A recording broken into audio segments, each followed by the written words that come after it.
জায়গায় আসছি, কেন এতদিন পরেও সেই জায়গায় এসে আমাকে কেন ক্রেডিট নিতে হবে? তারা আমাকে ক্রেডিট দিচ্ছে? কখনো কখনো ক্রেডিট দিচ্ছে আমাকে? তাদের উপর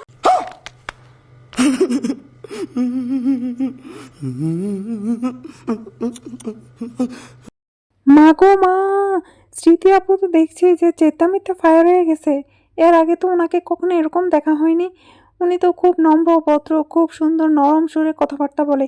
এই প্রথমবার দেখলাম, দেখে মনে হলো যে পাড়ার কাকিমা, এই যে পাড়ার কাকিমারা ঝগড়া করলে যেভাবে কণ্ঠ করে, যেভাবে চোখ মুখ করে তারপর কথা বলে, ওইভাবেই বললো। ক্রেডিট দিচ্ছে? কখনো কখনো ক্রেডিট দিচ্ছে আমাকে? তাদের উপকার আমি করি নাই? কোন মানুষের উপকার আমি করি নাই ভাই? আমি কোনোদিন উপকার ক্রেডিট চেয়েছে কারো কাছ থেকে নিই নাই, কখনো করি। খুব অন্যায় হয়েছে। বড় অন্যায় হয়েছে, আপনারা খুব অন্যায় করতেছেন। কেন ওনারা কেউ একটা মেডেল অথবা কেউ একটা অ্যাওয়ার্ড অথবা কেউ একটা ক্রেডিট ছুঁড়ে মারতেছেন না প্লিজ?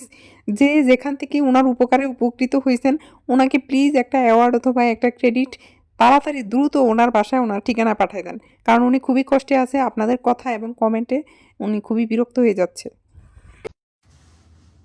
আপনারা আমাকে এসে কথা শোনাচ্ছেন কেন? আমাকে এই কথা সারা জীবন শুনতে হবে কেন? হোয়াই আমি এই কথা সারা জীবন শুনবো কেন? কেন আমি এই কথা সারা জীবন শুনবো আপনাদের কাছ থেকে? আমাকে এটা বলেন। শোনা গো আমার খুব কষ্ট যে বলো। কেন সারা জীবন কথা শুনতে হবে সেটা বলতে বলছেন তো আমি বলতেছি। কারণ ওই যে বান্ধবীর সাথে পিরিতি মার্কা ভিডিওগুলো আপলোড করতেন, তখন দেখাইতেন যে বান্ধবীর সাথে আপনার এত পিরিত, দুই বান্ধবী মিল্লা জীবনের সর্বোচ্চ শিখরে উঠে যেতেছেন। এখন যখন আপনার টাচ অফ স্মৃতির গ্র্যান্ড ওপেনিংয়ে বান্ধবীকে দাওয়াত দেন নাই, তখন তো এটা মানুষের চোখে পড়বেই, সেজন্য তো মানুষ বলবেই। এই যে অনলাইনে এসে ভিডিও আপলোড করেন, সেজন্যই ওনারা বলার সুযোগ পায়। আপনারাই তো এই সুযোগটা করে দিচ্ছেন। আপনারা যদি অনলাইনে এসে ভিডিও আপলোড না করতেন, যারা অফলাইনে বিজনেস করে তাদের কি কেউ কথা শোনাইতে পারে? সঠিক বলেছেন, আপনার বুদ্ধি ভালো। মানুষের কি ব্যস্ততা থাকতে পারে না? মানুষের কাজ থাকতে পারে না? মানুষের পার্সোনাল কোনো ইস্যু কোনো কিছু থাকতে পারে না?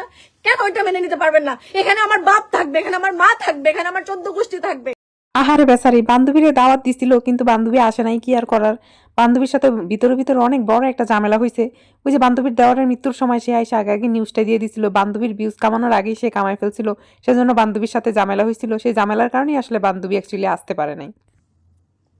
ইনভাইট করেছি, কথা শেষ, কথা ক্লিয়ার, লাউড এন্ড ক্লিয়ার।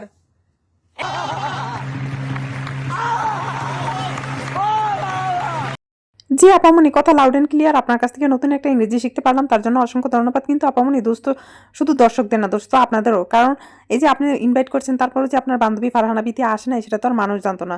তো ফারহানা বিথি একটা ইন্টারভিউতে বলছিল যে তার জন্য আপনারা লক্ষ লক্ষ কোটি কোটি টাকা ইনকাম করতে পারতেছেন, তার অবদান অনেক বেশি, তার জন্যই ভাইরাল হয়েছেন। সেই জায়গা থেকে হয়তো বা কমেন্টকারীরা আপনাকে খুঁচিয়ে খুঁচিয়ে বাজে কমেন্ট করছে। সেখানে শুধুমাত্র তাদের দোষ না, আপনাদেরও তো দোষ। আপনাদের ভিতরে কি চলছে সেটা তো আর মানুষরা জানে না।